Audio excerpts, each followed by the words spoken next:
ఒకసారి మనం వీళ్ళ యొక్క భాగవతాలు చూసుకుంటే, వీళ్ళు చేసిన ఘనకార్యాలు చూసుకుంటే తెలంగాణ సమాజం ఎప్పటికి కూడా వీళ్ళను క్షమించే ప్రయత్నం అయితే ఉండదు.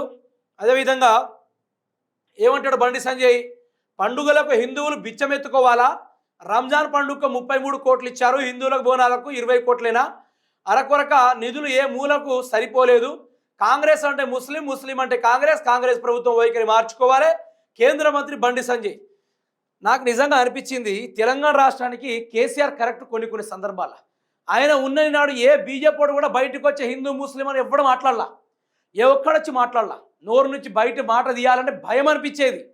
ఆ తీరుగా కాళ్ళ కింద ఒత్తిపట్టిండు కేసీఆర్. ఇక నాకు సొంత ఇల్లు లేదు, హైదరాబాద్లో కిరాయి ఇంట్లో ఉంటున్నా, నేను అసలు ఆస్తులే సంపాదించుకోలే, వచ్చే ఎన్నికల్లో నేను పోటీ చేయను, రాష్ట్రంలోనే అత్యధిక మెజారిటీతో నన్ను గెలిపిస్తానంటేనే పోటీ చేస్తా, హామీలు ఇవ్వకపోతేనే తప్పుకుంటా.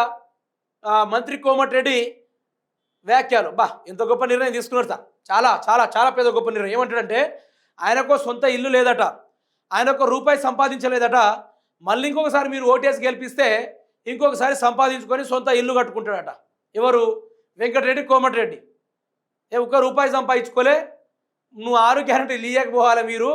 మిమ్మల్ని ప్రజలు కథ కాదు, మీకు చిన్న కథ ఉండదు, ఘోరమైన కథ ఉంటుంది. ఒక్కసారి మళ్ళీ నుర్రి, నాకు సొంత ఇల్లు లేదు. ఇదే మొన్నేది ఒక అమ్మాయి ఇంటర్వ్యూలా, ఆడపిల్లలకు సొంత ఇల్లు ఉండదు తెలుసా?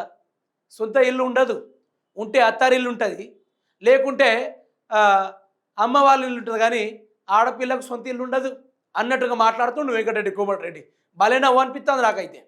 గమ్మత్తుంది కదా కథ. నేను సంపాదించుకోలే, ఒక్కసారి ఓటేసి గెలిపిర్రి, నేను సంపాదించుకొని వస్తా అని చెప్పేసి మాట్లాడుతూ ఉన్నాడు. సూపర్బ్.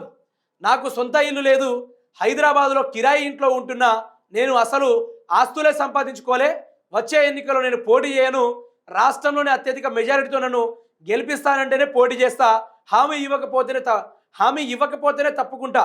మంత్రి కోమటిరెడ్డి వెంకటరెడ్డి రాజకీయాల్లో సుదీర్ఘకాలంలో శాసనసభ్యుడిగా, పలుమార్లు మంత్రిగా సేవలు అందించినప్పటికీ తనకు ఎలాంటి సొంత ఇల్లు కానీ అదనపు ఆస్తులు కానీ లేవని మంత్రి కోమటిరెడ్డి వెంకటరెడ్డి తెలిపారు.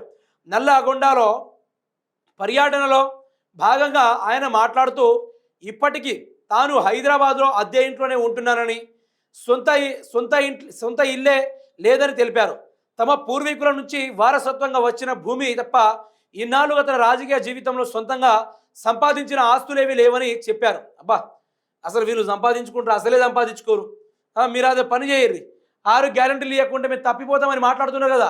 దయచేసి ఆ పని చేయండి సార్. తెలంగాణ రాష్ట్రానికి పట్టిన ఈ యొక్క కాంగ్రెస్ అనే దరిద్రం ఈరోజు బానిస సంఖ్యలు తెగిపోయి తెలంగాణ ప్రజలు సుఖంగా సంతోషాలతోటి బతికే అవకాశమైనా ఉంటుంది.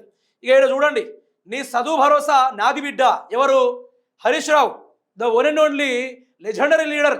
ఈరోజు కాంగ్రెస్ పార్టీ అధికారంలో ఉన్న ఏ ఒక్క ఆడబిడ్డకు ఎంబీఏ సీట్ వచ్చినా, ఎంబీఏకి చదువుకోవాల్సిన ఫండ్స్ కావచ్చు, లేకుంటే ఇతర ఏ స్టడీస్ కావాల్సిన ఫండ్స్ కావచ్చు, ఓన్లీ హరీష్ రావు గారి దగ్గరుండి మరి వాళ్లకు ఆర్థిక సహాయం చేయడం, వాళ్ళకు అండగా నిలబడడం హీరోయిజం అంట. దీన్ని నేను హీరోయిజం అంట. నీ చదువు భరోసా నాది బిడ్డ, నువ్వు డాక్టర్ కావాలి. ఓ నిరుపేద విద్యార్థిని హరీష్ అండా. అఖిలను 4 ఏళ్లుగా చదివిస్తున్న హరీష్ రావు నీట్లో 453 మార్కులు సాధించిన విద్యార్థిని, ఎంబీబీఎస్ సీటు ఎక్కడ వచ్చినా ఫీజు కడతానని హామీ. గట్లున్న నాయకులు అంటే. ఇక రేవంత్ రెడ్డి ఉంటాడు, ఓ కేసీఆర్ ఫామ్ హౌస్లో ఉన్నాడు, కాళేశ్వరం కూలింది, హరీష్ రావు బయట తిరుగుతున్నాడు, కేటీఆర్ బయట తిరుగుతున్నాడు. చదువు మీద సబ్జెక్ట్ లేని మనిషి రేవంత్ రెడ్డి అయితే, ఇక్కడ ప్రజలకు మంచి అండగా నిలబడ్డ హరీష్ రావు కూడా మనకు కనబడతా ఉన్నాడు.